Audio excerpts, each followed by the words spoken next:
On tonight's Cover One Buffalo podcast, we're going to discuss why this is our life now and what matters going forward. But first, our guys, Handsome Jack. Broadcasting live to Bills Mafia worldwide with Greg Tompsett and Aaron Quinn. Welcome to the NFL. Doesn't matter what's happened before today. Today's a brand new day. It's a brand new season. Your number one podcast for objective Buffalo Bills coverage. No matter where you are, we got you covered.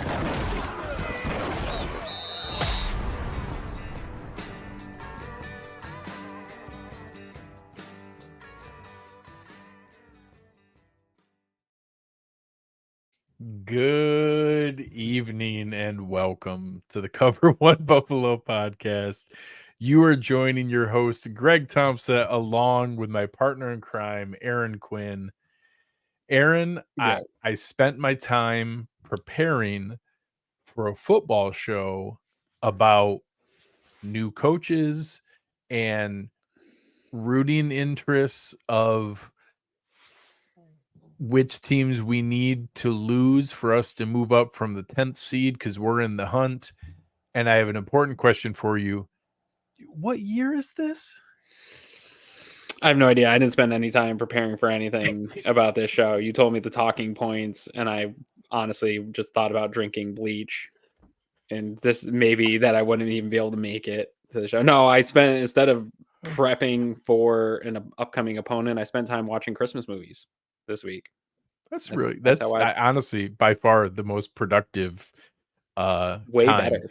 Everyone should just go watch some Christmas movies this week instead of talk Bill stuff. Get off of this even. Why are you watching us talk about this?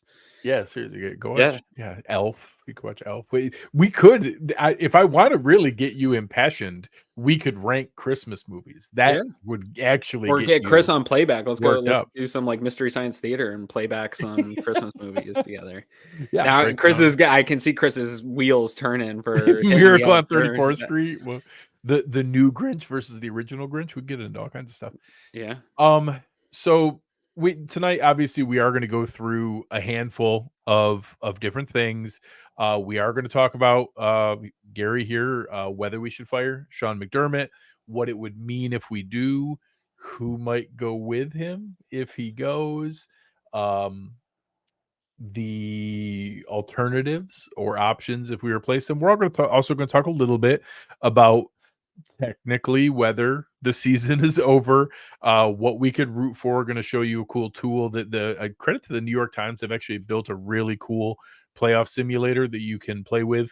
The only reason to give them money sadly is part of our life now.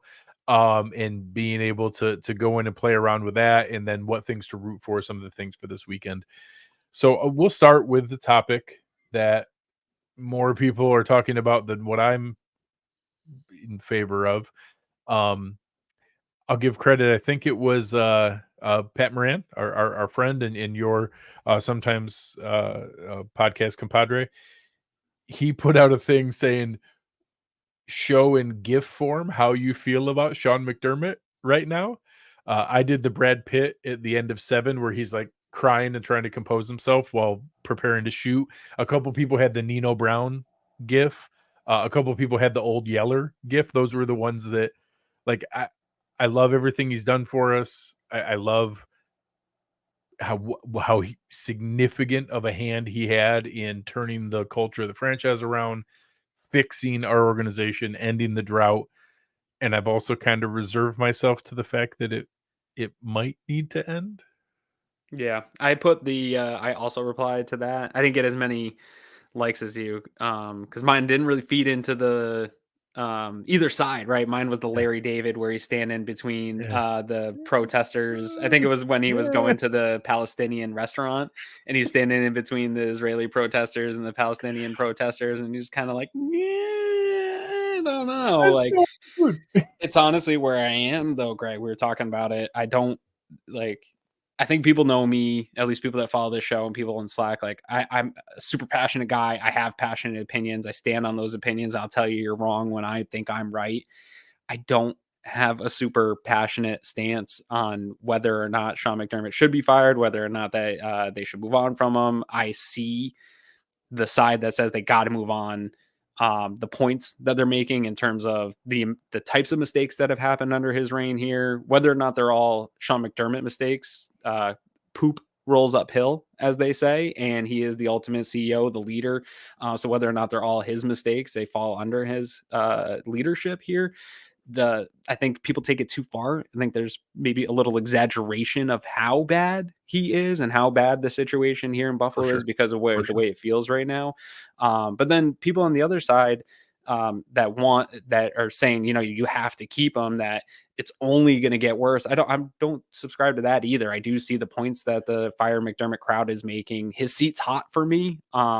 We've had this stance the whole time, right? When people were last year trying to fire him, I think both you and I, our stance was if they miss the playoffs with a healthy Josh Allen, that seat's hot. And we'll go through these playoff simulators tonight. I'm assuming the playoffs are going to be a miss this year just because of the dig that it's going to take to get out. Not impossible. It was quite a run here. And so for me, I've initiated that hot seat before they technically miss the playoffs, like we had said. But that hot seat to me was, okay, the hot seat starts, but that goes for a full year. That was really always my thinking was, okay, if you miss the playoffs with Josh Allen, we'll turn that hot seat on, but then you get one more year to get that right. And I still think I'm kind of hanging out there. But as I keep saying, I'm fine if Terry and Brandon Beane at the end of the season evaluate it and decide to go in another direction. But I just can't get myself to have some hot, passionate take of picking a side and really sticking to it with this one. So the way you just phrased that is interesting because that was going to be my next question. I'm curious, when you laid out the resumes of Sean McDermott and Brandon Beane, and you have like, hey, huge hits, ended the drought, drafted Josh Allen, pretty ugly misses, the 13 seconds, some of the recent decisions, and whatever, Starla Tuile, and I guess some people blame Von Miller, Kyrie Elam, Cody Ford, whatever. Way more Wyatt success, Teller, probably the number one. Wyatt Teller, Wyatt Teller is a very good example.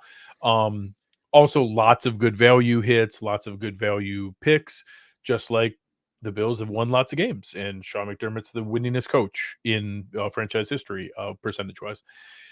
So I'm curious why it seems almost universal that Brandon Beane's resume of pretty good but not perfect is so much more locked in than Sean McDermott's pretty good but not perfect.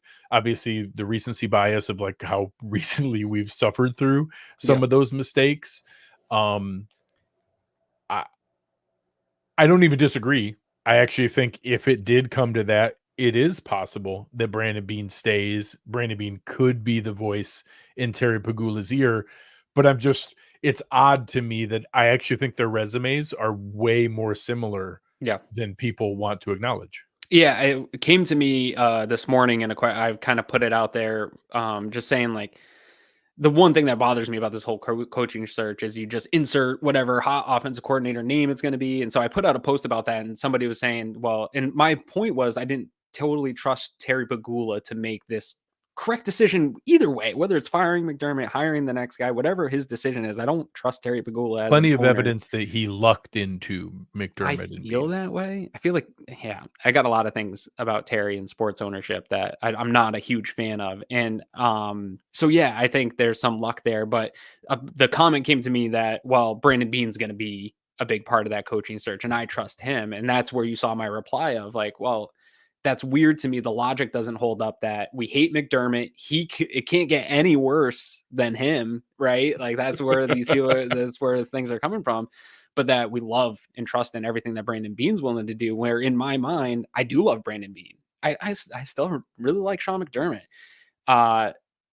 The idea that he's infallible and doesn't make mistakes and he's going to be that trusted source as well, I also can't get there. And so there needs to be some logical consistency with those two, with the way you measure those two. The thing I think people don't get is, or the reason I think it is Brandon Beane has so much more of a leash, it's the game day experience. We don't feel the mistakes of Brandon Beane week to week within the game. He's not responsible for the defense collapsing in a 2-minute drive. He's not responsible directly for 13 seconds, right? And so the emotional pain from the mistakes that Sean McDermott makes really hangs in there. Like Wyatt Teller, it sucks when I see him playing well. That stinks. But I can wrap my mind around like, oh, he just needed another coach. There's better excuses, right? The Cody Ford thing is like, oh, you miss on some draft pick. Everybody misses. We don't hold Sean McDermott to those same standards when I make points of coaches that have failed or the things coaches have done or league-wide head coaching and the mistakes that they make. People don't seem to care. They only care about how it is for the Bills. But when we make those excuses for Brandon Beane, it's sort of built in like, oh yeah, every GM misses and all those things happen. So I agree. I think there needs to be some consistency. But with that said, I don't think they're tied at the hip where if they were to move on from Sean McDermott, I don't think it necessarily means that it's a moving on from Brandon Beane. In fact, if they move on from Sean McDermott, it's Brandon Beane talking to Terry Pegula in their evaluation period in those, because they are both report separately to Terry. And so that's also the reason David Tilton put out, kind of the same thing. Who would lead that search if Sean McDermott was to get fired? Would it be a Brandon Beane decision? Would it be a Terry Pegula decision? And if Brandon Beane is the guy that people think he is and has the type of say in this building that I think he does, I think it furthers the point that Sean McDermott's probably going to get another year if Brandon Beane has that kind of say. So a couple good points here. Lauren bringing up that Beane has put together rosters that can win. McDermott hasn't put together the plays. I think you can debate some of that, but there's value to that. Mason here asking, what about seeing Zach Moss and Devin Singletary both thrive in their new situations? I'll push back on that. Singletary's was better in Buffalo than technically he has been in Houston. I think we've seen some highlights of him in Houston and they're playing well, but he was productive. Yeah, there's been a couple volume-driven games. Yeah. Zach Moss has been better. Yeah, Zach Moss totally has looked better in Indianapolis than he did in Buffalo. Mm-hmm.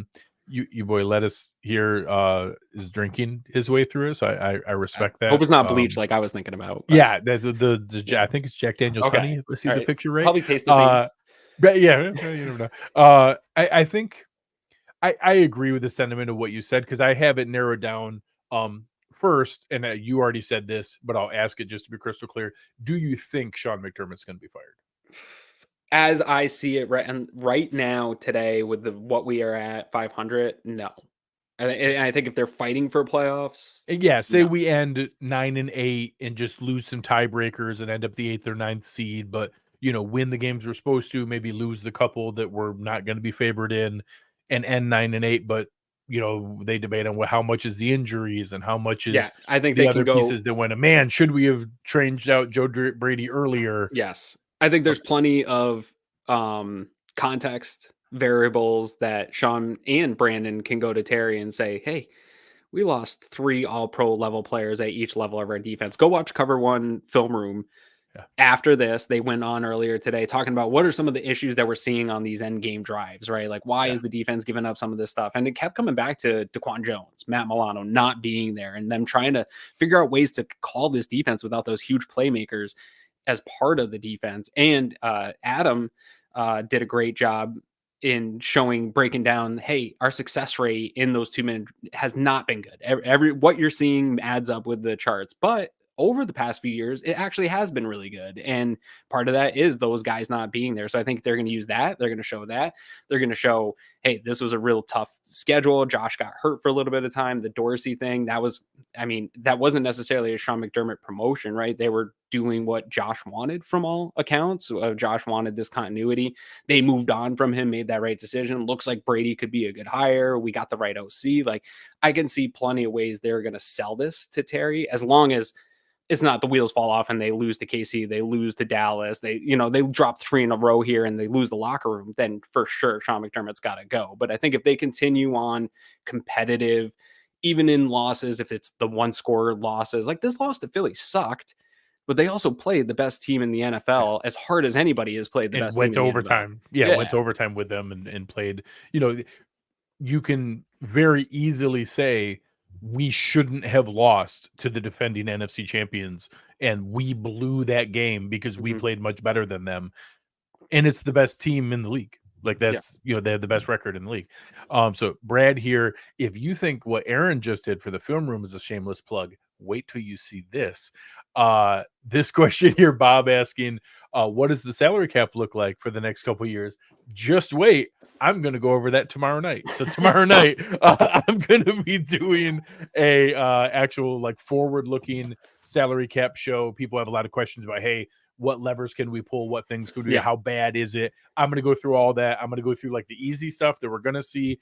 Everyone just wants to know Von Miller's contract. Correct. I'm going to go through the list of stuff that's not going to happen, but everybody's going to ask me about anyways. Yeah. And I'm also going to give you the number of like, hey, if we pulled every switch and, flipped every option, what's the most we could create? I'll go through all that stuff. I'm going to do that tomorrow night. I'm going to write in, can we get rid of Knox, Von, and Trey's contracts entirely? That'll be my question to you. Yes, correct. That's very, very sound logic. So one, I agree. I think that short of, I won't go as far as saying that the remaining season results won't really impact McDermott's job, because they can. If we finish 1-4 and we go, freaking 7-10 and lose to everybody besides the Patriots. Say we only beat the Patriots and we lose to the Chiefs, the Cowboys, the Chargers, and the Dolphins. To finish 1-4, yeah, he probably will get fired just because that's ridiculous. If we're fighting and we're in the run of it, I don't think he's going to. And I actually think by far the most likely scenario is not necessarily the on-field results, because we've seen Josh Allen's playing really well. Joe Brady seems to be flipping the right switches for the offense. I think we'll be competitive and we're going to win some, if not many, of these games. So I actually think it's going to be who is in his ear. And I think your point is one side of the spectrum, where I do think it's Brandon Beane saying, hey, if we didn't lose Milano and Daquan Jones, we'd be in a totally different position here. And, we can run this back and still be in good shape. I have the roster set up X, Y, and Z. We can do these things. We're going to be okay. I think on the other side, I don't think this is likely, but I'm going to say a non-zero chance that you get a Jerry Jones-ish owner in his ear about previous experiences. I don't think Terry has a lot of people to lean on. He obviously has trusted Jerry Jones in several things on this new stadium and the architecture firm and the Gameday experience services contract. Yeah. And I mean, Terry's got to sell some. Yes, correct. So if Jerry gets in his ear of like, hey, you can't be going into another down year with a lame duck coach the season before you go into your new stadium, you need to make this change now. Again, I don't think that's likely. Although didn't Jerry do that with Garrett? Didn't Garrett? 100%. 100% do that. I don't think that's likely, but I'll put that as a non-zero chance. The one person who I actually think has more say than Brandon Beane and would be able to actually impact it is, I don't know what Josh Allen's relationship is with Sean McDermott. The only person in the city of Buffalo that's more important than those people is Josh Allen. Right. And if he goes privately to to Terry Pagula and says, hey, I'm not going to go make a big public show of this. I want to be, I'm here long term. You signed me to a huge contract. By the way, we're probably going to redo that contract next year, just FYI. The same way Patrick Mahomes got his redone. I don't want to play for Sean McDermott anymore, so I'd like you to go ahead and move on. If he's the only person who actually has the sway to actually impact that decision. I think that playing semantics here, but I think Brandon Beane can kind of influence it and can help sway it, but he can't actually impact the decision. Right. I think Terry could be like, all right, I get what you're saying, but I'm actually going to get rid of you and Sean McDermott. He could just do that. He can't get rid of Josh Allen. Right. Josh Allen is the most important person to the franchise. Goose will lay the golden egg. He is the goose and the golden egg and all the things included. We don't know. I don't have any reason to believe that he would do that. I'm not predicting he would do that. He's the only person in my mind who could say, hey, I don't care that we went 4-1 and I helped us go 10-7 and we probably should have made it, but we lost the stupid tiebreaker to the Broncos and to the Texans and to the Steelers and they made the playoffs instead of us. I don't want to play for that guy anymore. I need you to make a change. And he could make that happen, even if they go 4-1 and are that close to it. He's the only person I can think of that single-handedly can impact whether McDermott has his job or not. Yeah, I would that, and just the one thing that we won't know as fans, I think people will assume they've done it with Diggs, is the state of the locker room, right? Like when things are, if it starts going poorly, if the locker room, whether it's Josh or anyone, turns on McDermott, that's going to be hard for him to gather and get back. And that's one of the things, actually, Greg, that I've been pointing to the detractors is people are saying, sort of to the point you made, like he has changed the culture of this organization. He's done so many things. And I think now that it's been changed and we haven't gotten over the top as quickly as people wanted it to be, they sort of discount what that still means. And I look back to last year. I was just telling you, I watched that Barry Sanders documentary on Amazon Prime. And one of the things that stood out to me was they were talking about Utley and Reggie Brown, both breaking their necks and one being paralyzed within like a 1.5 year period. And they were talking about the long-term impact that if multiple players are saying, at the time, I didn't realize how much that situation really impacted me for the rest of my career, right? Having a leader in the locker room and all those culture and process things that the Bills have built mattered throughout that situation of being a 13-3 team. And yeah, they didn't meet their goals, but still being able to go out and play and stay together. And even in a season like this, where you've had just devastating losses to teams that you shouldn't, and a loss like they had against Philly, I don't know if the locker room's still behind him, but if they are, that is also hats off to a guy like Sean McDermott for building what he has built to keep. It's hard to keep a team with high expectations together. And I'm sure there's some friction. There is in every workplace when anyone's not achieving their goals and things like that. But I would say that would also go to a hat or a tip of his cap if he's able to keep it together in a year that maybe you do miss the playoffs with the Josh Allen in his prime, those types of things. And so, yeah, I do agree with you though. If Josh was to come out, not publicly, but privately, and say like, hey, look, this guy doesn't have the locker room. He doesn't have me. We need a change. I need Joe Brady to lead this or whatever it is I want to say in this. I would think that probably holds the most weight for Terry because it holds the most weight in his back pocket. Correct. Josh Allen can make Terry Pegula more money than any coach or any GM can make him. Yeah.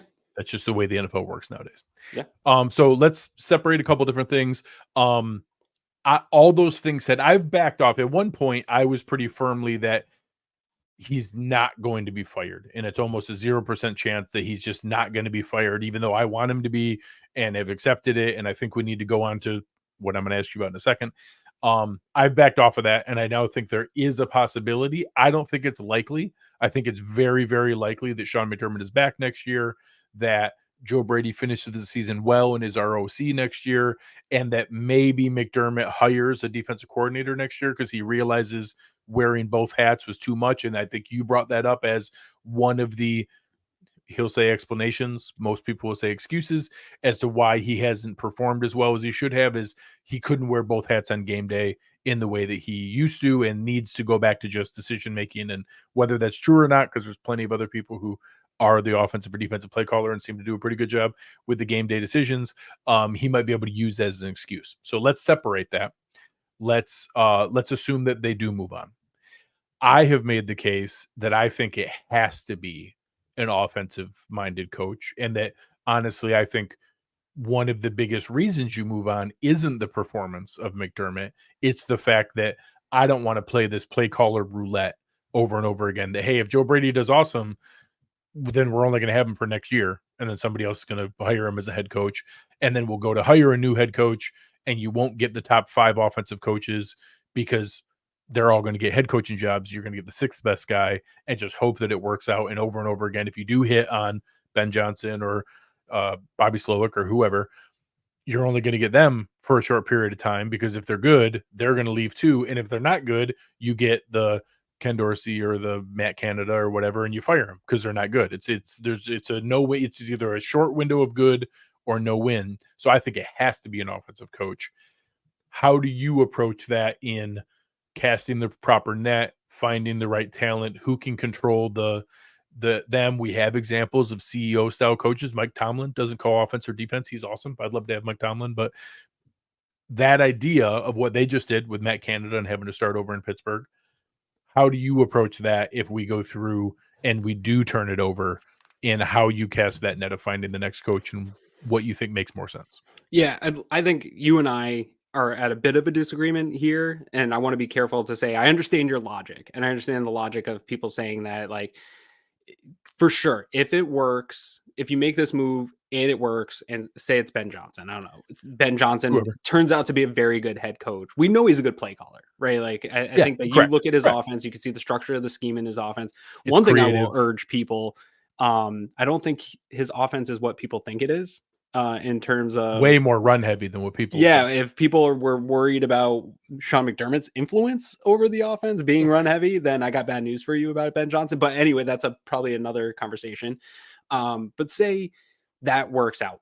Fantastic. I agree with you. Then you have an offensive mind where in these types of situations, so like we were talking offline a little bit. Nick Sirianni doesn't call plays in Philly, but Yeah. there's suggestions. I was listening every week. I listened to the other press conferences from the other team, and Brian Johnson from Philly has been getting a lot of flack from fans and from the media about they haven't been good enough on offense. And he's talked about sort of how that process works and leaning on Nick, and Nick will make suggestions during the game, but he's calling the plays. And there's a philosophy though that stems from Nick. And so I agree with you. If you have an offensive philosophy, that won't change. You won't have a huge change in playbook year in and year out, which is something we experienced in the drought, having to go through many OCs and entirely new playbooks.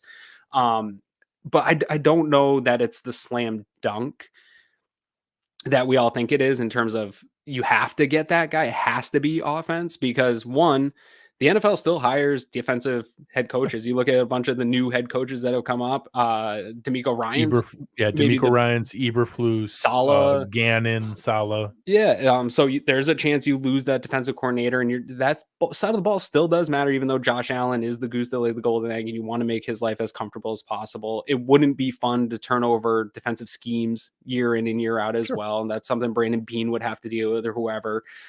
So there's some to that, and to me, the most important part of head coaching, one, is building your coaching staff, which, if you do that right, you are able to address some of those concerns that you have. And that, I agree with you. You might not have those top 5 offensive coordinators, but nobody does right now. The top 5 offensive coordinators are already head coaches, right? Like McDaniel, McVay, Shanahan, all these guys are already sort of moving in that line, getting head coaching jobs. Yeah, Joe O'Connell. Brady.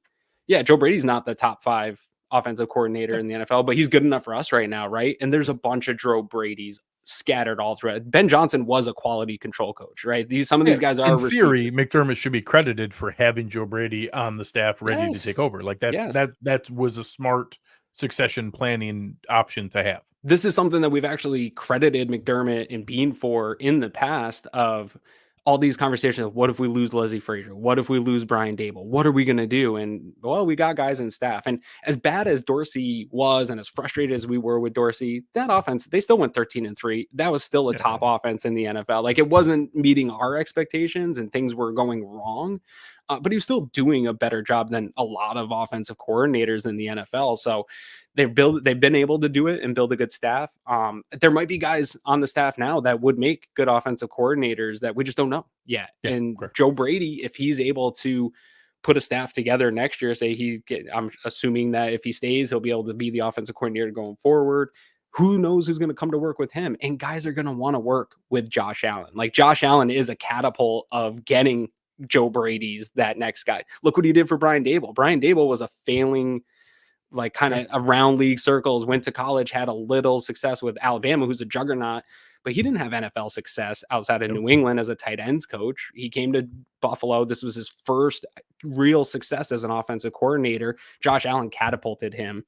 The vice versa, that was Ken Dorsey got fired. Guys like Josh Allen are kingmakers, right? And so coaches see that they're going to want to perform on this staff. Plus, even though it's a down year, Buffalo is a desired location for both players and coaches to want to come and be a part of this organization. There's very limited places where you have opportunities to have a franchise quarterback, a really good coach, a good structure to come and be a part of. And that is something that can advance your career. So I think a little bit of it's just slightly overstated, but to your point, I do get the logic of if you hit on that, then you can address it long term. But I don't think You it's can marry someone for 10 years with Josh Allen. sure. But again, my only concern right now, and maybe this is short sighted, is if Joe Brady has wild success with Sean McDermott next year, maybe that's the year. I just want one.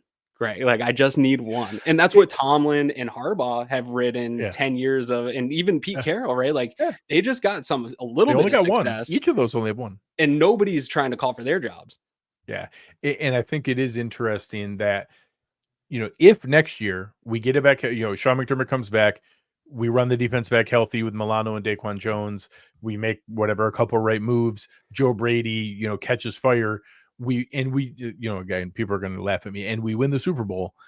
One, they're going to give McDermott like a lifetime contract. They're going to build a statue of him. Joe Brady's going to go get hired somewhere else and rightfully get a job, and none of it's going to matter, like whether he comes back down to earth or fails afterwards, because we got one and it's not going to matter. So all those things you do have to hit in that window, and it doesn't mean you couldn't. It's just more the sustained success. So I don't disagree. I think that it's obviously not as much of a slam dunk as I describe it as. I think it's the smarter decision. I think it's the higher probability for sustained success, just because of that roulette and the possibility of getting a Matt Canada or whoever it might be. You don't know who those that you used Arthur Smith as a good example. You don't know how those things are going to work out and who the next hot guy, whether it's actually going to pan out. I think Chip Kelly bring that name up incorrectly. He was actually really good for the beginning part of it. He just got a little egomaniacal towards the end, and that failed him. But either way, there are probably as many failures as the hot new offensive mind as there are hits in that. I brought up offline, like Ben Johnson's this hot name now, right? But I remember like 3 years ago walking around listening to WGR and everybody talking up Jim Bob Cooter, and like most people couldn't even tell you where Jim Bob Cooter is right now, right? Like he's in Indy, but like he faded away. There's so many of those. Even Matt Canada 5 years ago was like innovative, and everybody wanted a piece of Matt Canada, and that has faded away fast, right? Like the NFL moves fast, it's hard, and it's easy to get attracted to those. I'm not saying don't go offensive, right? What I'm trying to urge people is, there's so many people that are just saying Ben Johnson is like the slam. Like, we just need Ben Johnson in here and everything's going to be fine. And we have no idea if he's actually like a good overall coach, a good head coach. Like you said, we know he's a good play caller. He is. What he's accomplishing with Jared Goff, I think, deserves credit. Awesome. There's a piece of it that, we don't know how much influence Dan Campbell has. Like, we don't know exactly how much Andy Reid, in KC, or Nick Sirianni, in Philly. Like, some of those systems are kind of hard, where you have an offensive head coach who's involved in the game plan, involved in the structure, picking out which plays should be run that day, probably have an influence on critical goal line situations or critical third downs. But that another guy is the play caller on a down in, down out basis. So I want to flip it back to you. Ready? I know this was not going to be popular with Bills Mafia, but not like, how would you feel about an offensive retread? Somebody that's been a head coach, because that's what Andy Reid was, right? Andy Reid was a retread. We've seen success. Obviously, Bill Belichick was a retread. Pete Carroll, when he came in, was a retread of failing or not meeting expectations at one coaching job. And I think people view Sean McDermott. I think I've heard a lot of conversations of, hey, Sean McDermott, his time has run its course here, but he'll probably go on and have success somewhere else. And as a quick aside, I would love for Terry Pagula to go talk to David Tepper and say, hey, what you need is a culture builder and someone who can bring your organization out from where they were. You could trade for Sean McDermott. I'll trade you Sean McDermott to take over your organization and rebuild it the way that he ended. Now I'm gonna get crazy. Can we, since the Rams are starting to go down and they need new culture, can we trade the Sean's straight up? McVay for McDermott? Sean Mick, Sean Mick something. We'll just swap them. So we'll see where that goes. But would you, like, how do you feel about the idea of retreads? It's not sexy. It doesn't sell. No. But there's a lot of examples where coaches in their second opportunity did really, really well. There was actually like a period of time where that was the hot thing of finding a guy who learned his lessons in the other spot, but now went on to the second spot and then won there. Pete Carroll won in his second spot. Bill Belichick won in his second spot. Andy Reid won in his second spot. I don't think Kyle Shanahan technically counts, but he was basically running Atlanta when he was there before he went to San Francisco. There are plenty of examples where guys did that. I don't have, like, while you were talking, I was kind of racking my brain of like, are there any that got an early? Yeah, correct. He won a Super Bowl in New Orleans, so I mean that counts. Are there any that I can think of that were put into a bad situation? It would be something like, it would be something improbable that then you would laugh at the name and then it just would happen to work out. Like Jim somehow Caldwell. Cliff Kingsbury worked out and it was like, oh, hey, crazy. It was because he was in a bad situation and now he's with Josh Allen and it works. So I can't think of an obvious name, but yes, I think you'd have to be open to it. There's too many examples of people being successful in their second opportunity to close that off as that all retreads are bad. Yeah. And well, and I think it would matter to Pegula of not having, I think part of the problem of the mistake Sean McDermott has made is being a first-time head coach, learning some of these examples of things that you don't have to deal with as a coordinator in game management, where you've had a coach fail at it before, has that experience. Yeah. All right. So now that we talked about why we need to fire Sean McDermott and who the replacements are, let's talk about how we make the playoffs. So he doesn't get fired. So I'm going to share a couple things. We mentioned earlier the New York Times has a really cool tool and a couple different things. But before we go into all those fun things, tonight's show is technically not sponsored by a new print from our friends at Leftern. But I do think that it's, something that we want to share. There's a lot of really good things besides organizing the Leftern Game Day series and all the cool things that Greg and Melissa have put together and pulling together the different artists and 17 different prints over an entire season with all local ties and the awesome things that go to Buffalo Cares and the local pets needing to find permanent homes. They also do a lot of cool stuff in the community, pulling together events, trying to bring a little more vibrant fun back into that downtown area. So that's an awesome local place to go spend a little bit of your time and energy and treasure in their shop, looking for Christmas gifts, lots of cool stuff, really fun designs. It's an incredible local company and you should want to be able to support them to be able to help out. They're actually going to be doing a really cool holiday event coming up at their downtown location on December 16th. So again, it's at 523 Main Street, downtown Buffalo.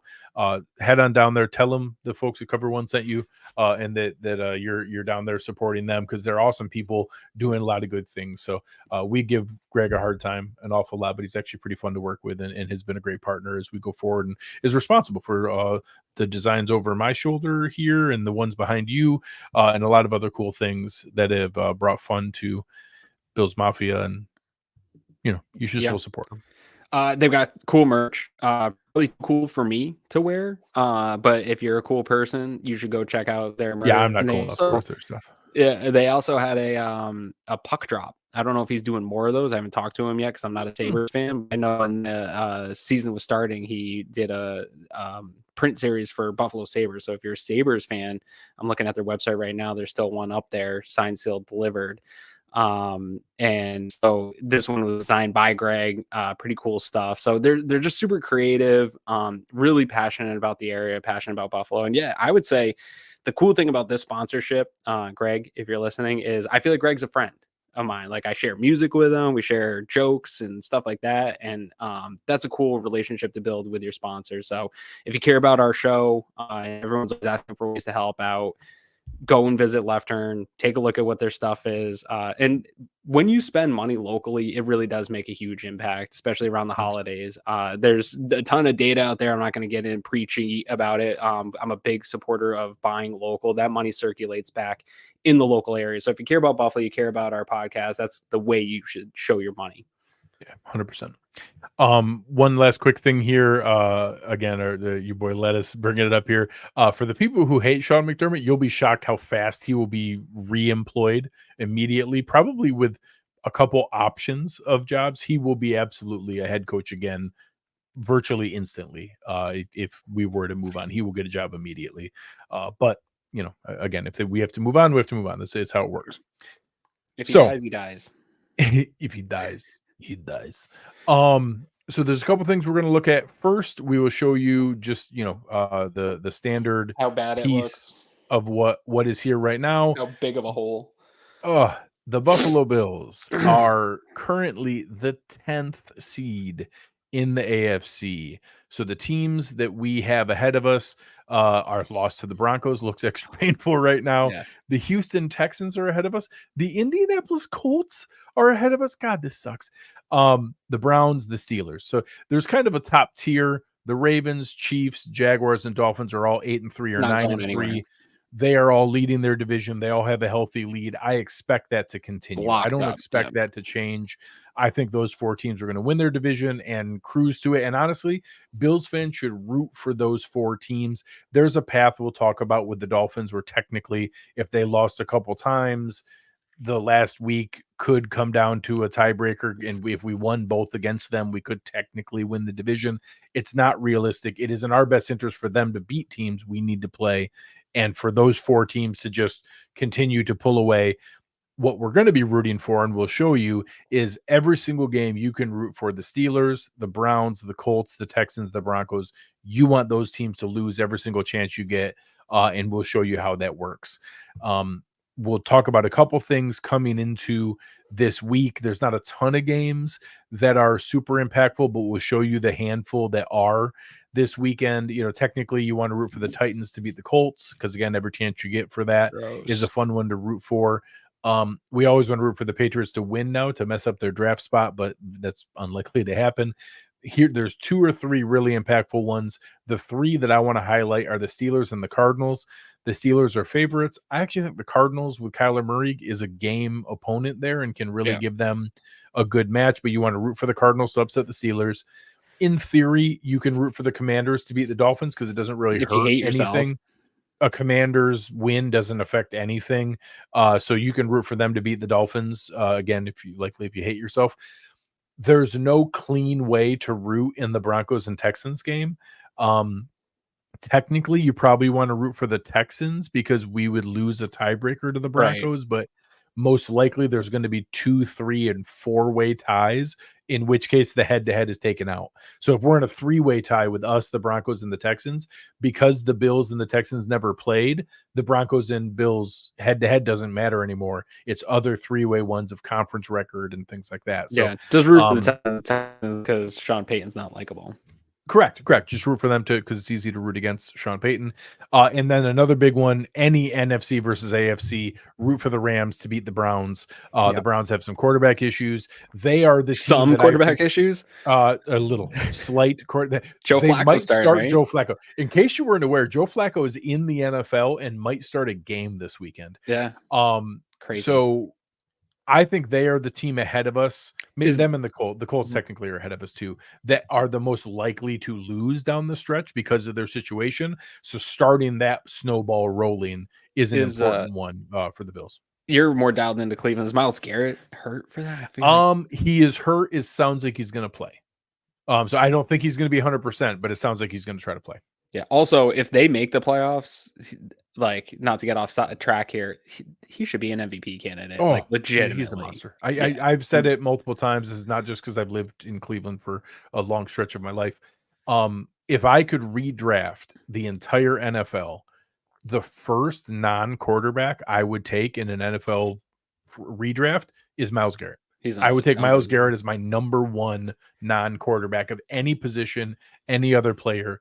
If you give me a franchise quarterback and Myles Garrett, I'll fill in all the rest. I'll fill in all the rest. He is as much of a full across the board game wrecker as what exists in the NFL. There's other awesome players too. Obviously, Nick Bosa and Mike Parsons and other awesome players. So there's other really, really good guys too. He's my number 1. He is my number 1 game wrecker. All right. So the tool that we talked about that I've had way too much fun playing with is the New York Times playoff simulator. So you can look it up there. You can go in and it'll show you all kinds of different stuff. The way that I would recommend it is you can choose the team and go through their path. So you go in, it'll show you how the Buffalo Bills can make the playoffs.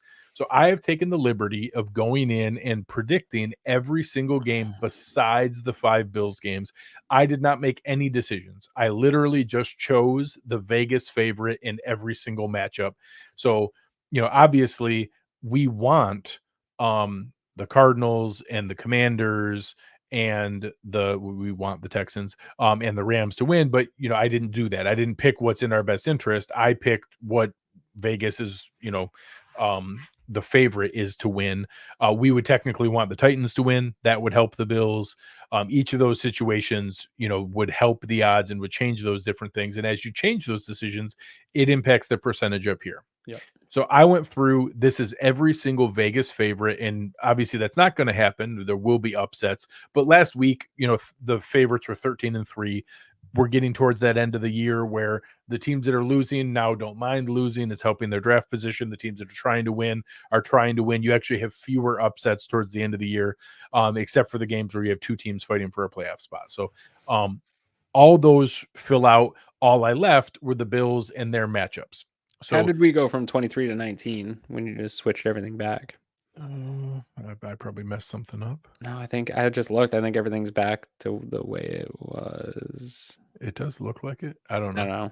Maybe it's because of how many there you go. Because how many simulations get run. Yeah, we'll see where it goes through. So the couple different ones here, I'm not going to go in chronological order. I'm going to go in the ones we feel more confident in. So the only one that I feel really confident in, which is sad, Bills fans, you should not feel confident about anything right now because we've seen them lose to ridiculous games. We already lost once to the Patriots. I'm going to say that we're going to beat the Patriots. Yeah. They have a vested interest in losing. If Sean McDermott's still the coach and they lose to the Patriots, I will go down to one Bills drive and drag him out myself. Straight up. Agreed. The only game and team that has found equally or as painful ways to lose as the Bills are the Chargers. Mm-hmm. So I think it's going to be a home game in LA. I think we're going to have just as many Bills fans or more in that stadium. They have found miraculous ways to lose. I'm going to go ahead and say we're going to win that game, whether that's realistic or not. All those things can change. Sure. We talked pre-show. I think there's an interesting dynamic for that final game. There's a very real possibility that Mike McDaniel is going to be faced with a path where they can't get the number 1 seed. They can't really dramatically improve their seeding.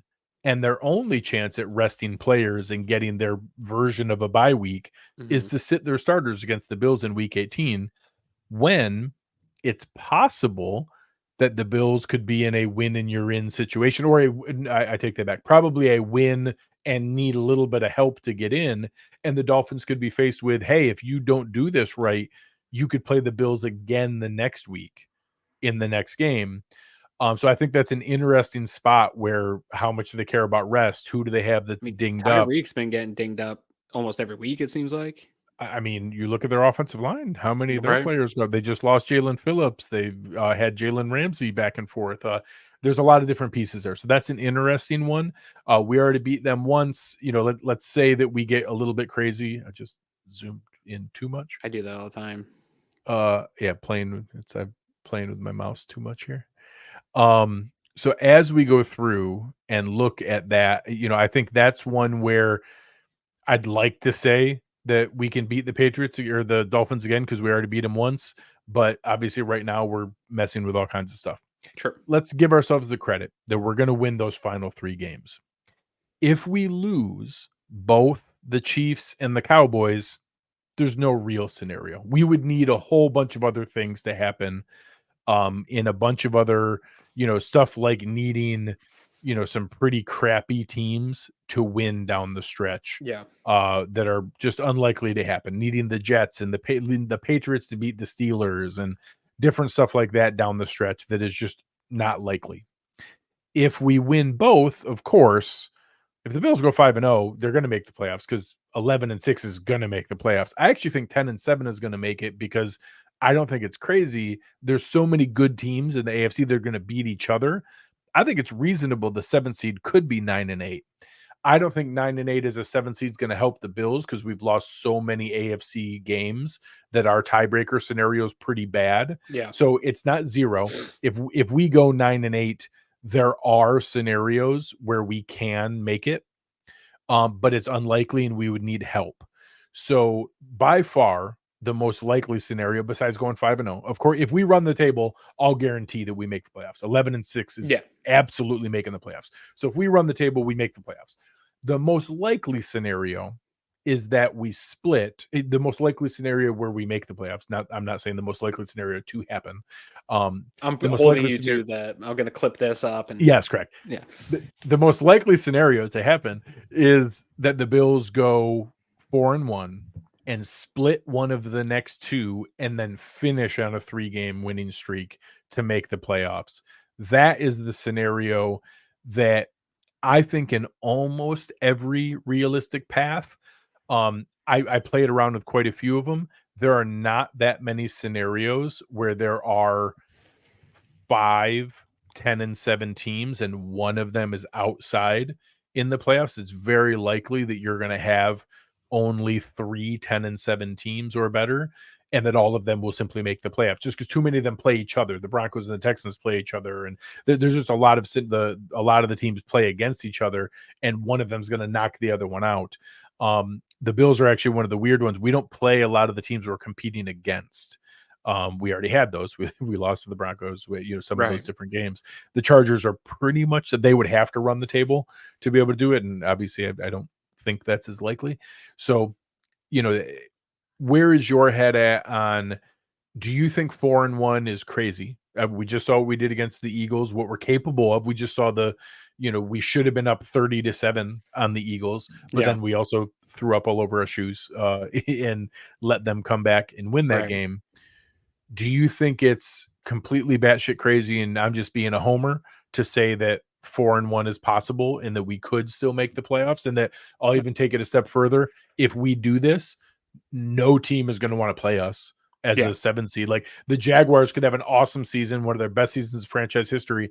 Congratulations, you're the 2 seed. You get to host Josh Allen and the Buffalo Bills. Oh no! If the Bills can somehow do any of these scenarios, whether it's go on a run here out of the bye and win straight into the playoffs or go 4-1, I agree with you 100%. There isn't a seed that wants this smoke, especially all the BS that they've dealt with aside, Greg, and even having the injuries that aren't going to come back. DaQuan Jones might come back if you're in this scenario, right? Like there's been rumors about him being able to play if you get into the playoffs, but Milano's not coming back, right? Trey White's not coming back. But even without that, nobody wants the smoke of the Bills. And with everything that they've gone through, we talk about it all the time that it matters now.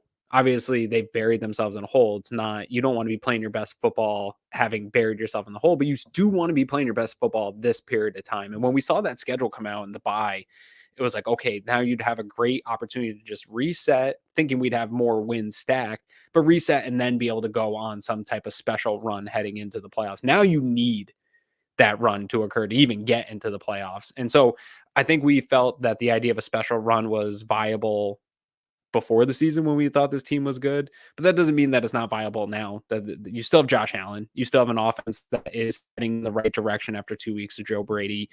I think Eric and Ant brought up some good points of the self-evaluation that's going to be occurring here over this week during the bye week of some of the issues that we've seen on defense without Milano, without DaQuan Jones, and some of the fixes. Maybe some of the I know Mathis at Air Raid Hour put out a tweet. I don't think this is going to happen, but put out a tweet of maybe Sean McDermott starts to hand off some of that stuff to Al Holcomb here over the next week of saying, hey, we need somebody else to take some of this off my plate so I can be more of the head coach that this team needs me to be. Whatever the scenario is, I don't think it's crazy that they can make this run. What I've been thinking as we got ready for the show, I've not played with the simulator at all. And actually, I was a little bit surprised to see it doesn't really matter if it's the Chiefs or the Cowboys. It doesn't really upset either way. Like you just got to win one of those. Right. I just showed a little bit here that if we go 3-2 and we lose both the Chiefs and Cowboys, but we beat the Chargers, Patriots, and Dolphins, out of all of the games that I left everything else as the favorite winning, I just changed the Steelers losing twice and we make the playoffs, which isn't crazy. Like, so, I think the Steelers are a bit of that paper tiger. They're not even a tiger, but if there was a paper tiger to this year, it is the Steelers record. or if the Browns lose twice, or if the Texans lose twice. You could flip that around. Sure. If any of those teams just drop 2 games, we would be able to make it at 9-8. So it's not like those are not crazy like the Steelers losing to a couple of the games they have down the stretch is Yeah. not, absurd. It's certainly possible that they could lose a And couple I could see games some down of the those stretch. Vegas favorites changing, maybe not totally changing flipping who, Yeah. but like the spreads changing as we see Joe Yeah. Flacco led Cleveland Brown Yeah. offense. And we see Jake life. Browning's playing okay with Cincinnati. Sure. They almost beat the Steelers as it is. They're not favored right now, so I have that as a loss for the Steelers or for the Bengals. But the Jake Browning and the Bengals could beat the Steelers. That's possible. Totally. But back to say everything happens as you had Vegas doing it. The way I thought about it coming in was I don't think they'll run the table for 5, although we've seen them win 5 in a row before. Like we've actually weirdly ended each of the last 3 seasons on 5, 7, and 4 game win streaks. Yeah, what was the after the Cardinals Hail Murray, they went on a run there. After the Buccaneers overtime loss, which is has Rich a lot of Eisen brought up similarities to the same Eagles weekend, overtime that loss. Thanksgiving weekend overtime loss. Rich Eisen also brought up a great point of the Tampa Bay Buccaneers being 6-6. The year they went on to win the Super Bowl and losing to the Kansas City Chiefs in a tough game. Obviously, the Bucs division was a lot different than the Bills division and the AFC is right now, so it's not a total exact comparison there. But how I had it was, I look at that Chiefs game, I felt like that's the one you need to really get just because of AFC, although it doesn't seem to actually make an impact. Statistically, it doesn't make a difference. Yeah. Just because we're now to the point where wins are wins, and the tiebreaker versus the Chiefs doesn't matter, and a Chiefs loss doesn't really matter. So I agree. Spiritually, it feels like we need to win this one coming out of the bye. Well, but technically, even if you lost that one and then won the other 4, it would still accomplish the exact same. If you look at the strengths and flaws of this team and the type of teams that I feel like they could be, like the Chiefs have a good record, but I don't know that they actually are what their record says they are. I know everybody says you are what your record says. I think the Chiefs probably should have suffered a little bit more losses along the way. They're really being propped up by a good defense. But if the offense plays like they played against Philly, even the Kansas City defense, as good as it has been, I don't think is a huge problem for the Bills. And so I look at the Chiefs are struggling a little bit on offense. If you're going to beat them in the regular season, this is a great opportunity for an okay Bills defense to beat them, where the Cowboys, they're on the road Sunday night and coming back. So we get them short rest and we're and we have 2 weeks to prepare. And and Sean McDermott has a good record off the bye. Like he's 2 weeks to prepare should matter. The Cowboys, Joe Brady's undefeated coming off a bye. Hey, love to hear that.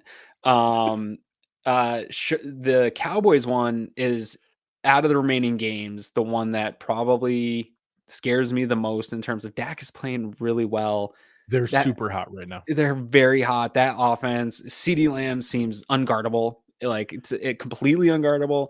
They just have a lot going for them right now. And so if you were going to drop last 5 games, they've scored 43, 28, 49, 33, 45. Yes. They are a juggernaut on offense right now. They really are. And that defense gets takeaways. They create toxic plays. I could see it being a shootout. You might be able to hang into it and go blow for blow with them, but that's one I could see. You just might have to put that in the loss column. But Chargers, Patriots, they're Dolphins, also coming off a very emotional Sunday night game against the Eagles before they play us. So we have some, and they have to come down to earth at some scheduling. Point, right? Yeah, they're not going to score 40. Some slight scheduling benefits a little bit in some of these matchups. Yeah, I don't think the Bills run the table, although in the back of my mind, that is all I want for them to do. But I don't think it's crazy. Maybe I'm just a stupid Homer fan, but I don't think it's crazy to see them get 4 of these, especially knowing the urgency, seeing historically what they've been able to do when their backs are against the wall in spots like this before.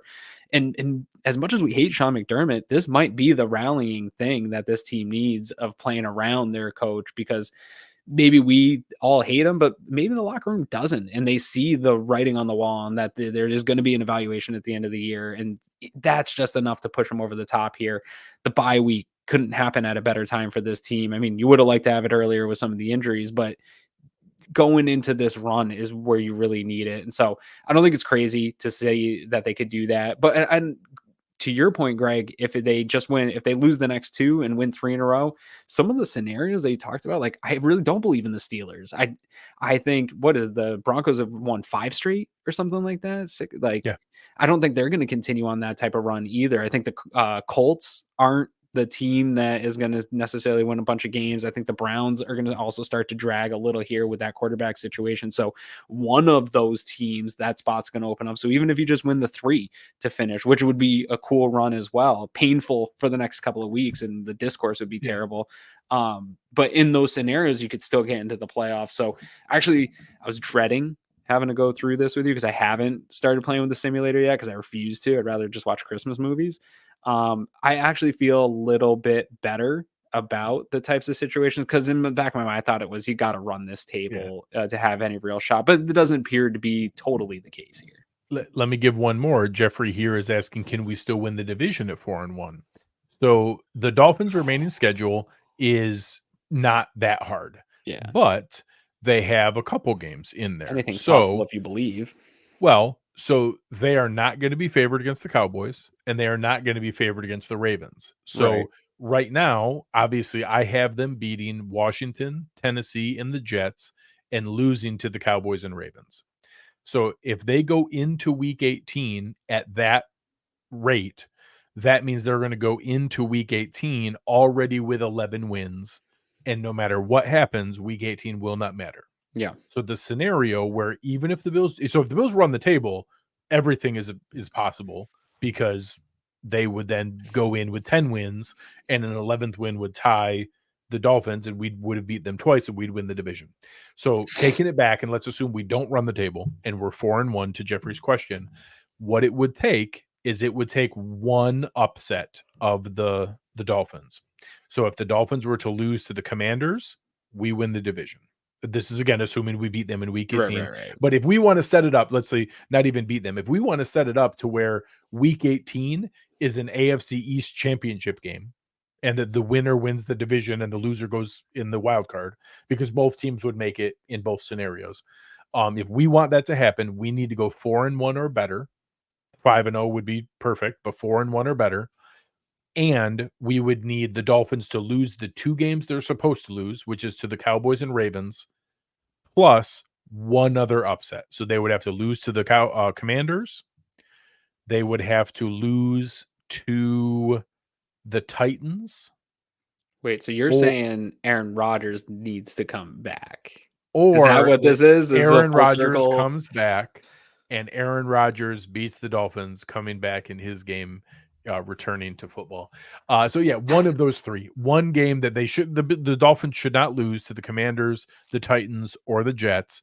They would need to lose both of the games that they won't be favored, which is against the Cowboys and Ravens, and one other upset. And if they did that, to Jeffrey's question, we technically could win the division with a loss. So again, this weekend in Washington is the closest one in my mind. Because Sam Howell and those receivers, like they could win a shootout. Sam Howell doesn't take the crazy sacks and doesn't throw the crazy stupid interception, and losing Jalen Phillips and some of the other dings on defense lets them get into a shootout, and somehow Washington keeps up. Washington almost beat Philly twice. Yeah, no, they're a game team. They keep messing up at the end, but they can make it competitive. That would be the one that would be, theoretically possible. So again, those are your Commanders. What's their thing? Hail Commander? No. I don't know. Well, hail to it used to be their thing.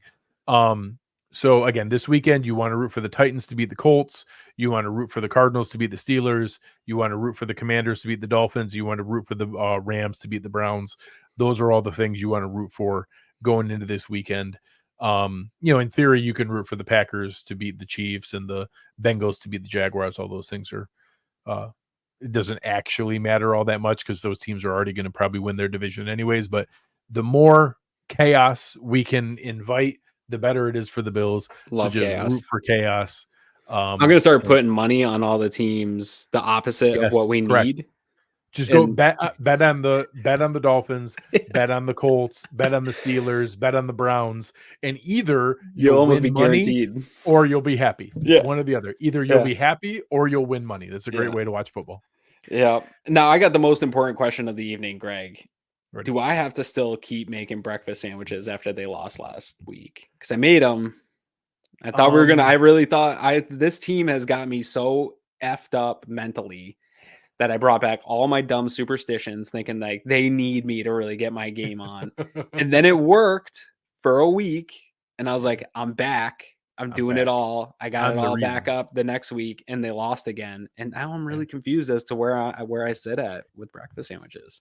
You want to know a dirty secret? You haven't done ribeyes in 2 weeks? I haven't. I mean, I've shared that publicly. Yeah. I haven't. I bought something to do a new 1/11th. Okay. So you're switching it up. I bought a nice deep fryer. Okay. So I'm gonna try to start making wings at home. Nice. I got a deep fryer. It's a good purchase, general Yeah, speaking. yeah. So I didn't have one, and I was like, you know what? I think I'm gonna change this up. Not that chicken wings are way healthier for me than ribeyes, because neither of them are great for my cardiovascular Actually, I health. would say they might be worse. Well, worse, yes, probably worse. Probably worse. I was like eating nice, high quality, grass fed. Yeah. No, that's not terrible. It was actually probably better for me. Yeah. So if you like breakfast sandwiches, those look pretty freaking awesome. You can keep making them. I don't think you have the obligation. I'm a little worried that your chicken wings might be hiring a Ben Johnson and thinking like the 111 can't get any worse. I could switch it up and it might get worse for us. And then I'm going to blame your chicken wings. I'm going to come throw your air fryer out. I'm going to come to your house and throw it out.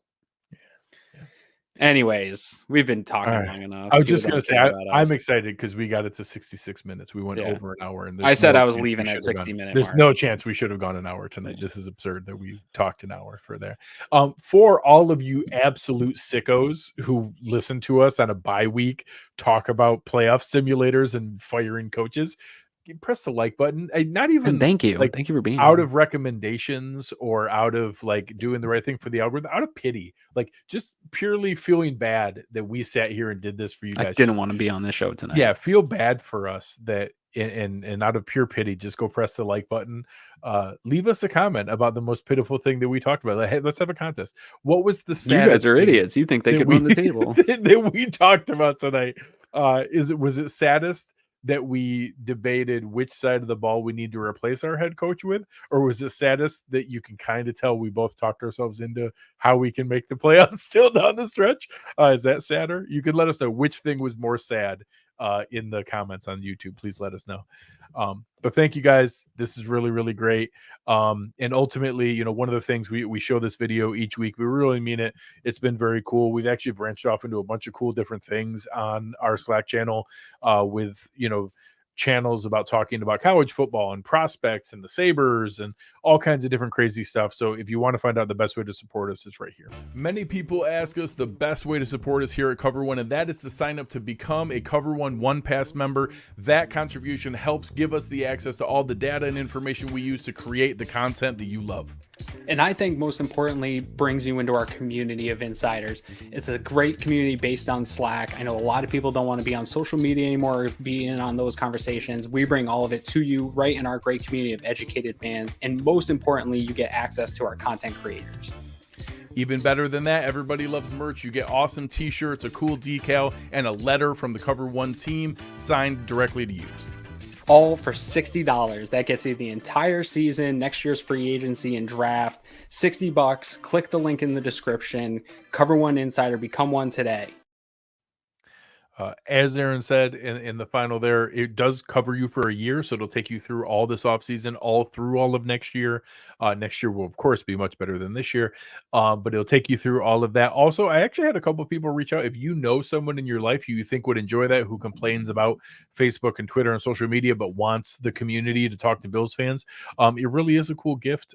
You can gift it to people and sign them up. If you have a dad or a mom or a husband or a wife or a brother or sister that you think would really enjoy that, or that you're tired of them talking to you about the Bills and you want them to go talk to somebody else, that's why buy them this so that they can go talk to other people. Yeah, Aaron and I are here because our wives are tired of us talking to them about the Bills. Like, Jesus, go talk to Aaron. Yeah, go talk to Aaron. Yeah, no, I think it's a great gift idea. There's actually, I was talking to my wife about that the other day. There's a few folks she works with that follow us and follow the show and all that. And I was like, maybe for the Christmas this year, we should get a couple One Pass memberships for them and get them on in. But then they'll actually see all the stuff I say and maybe share it with my wife. And I don't know if I want that smoke. No one wants that. Yeah. No one wants that. Yeah, I'm thankful that my wife is too bored of me to see everything I say on Twitter because she'd be horrified. She'd be horrified. Yeah, for sure. All right, guys. Thank you very much for everyone. You guys have been fantastic in the chat. Thank you again for awesome producer Chris Kepner going through all the comments here and getting all your guys' stuff on screen. Thank you for everybody. You guys spent a ton of time with us. I'm so excited to finish out this season. I'm so excited to see what they can try to figure out. It's going to take something crazy to make it fun. We've already been through enough pain, but I'm going to watch every game either way, and I'm going to be here right with you guys. Aaron and I'll be here after every game talking. Next week, we're going to have Kent or one of the guys from KC Sports Network on with us to preview the Chiefs game and get right back into the swing of things. Again, a reminder, tomorrow night, I'm going to be doing our salary cap special, kind of going through the different things that are out there for moves we can make in the offseason to get ourselves right and explain that we're not in as bad a situation as people think.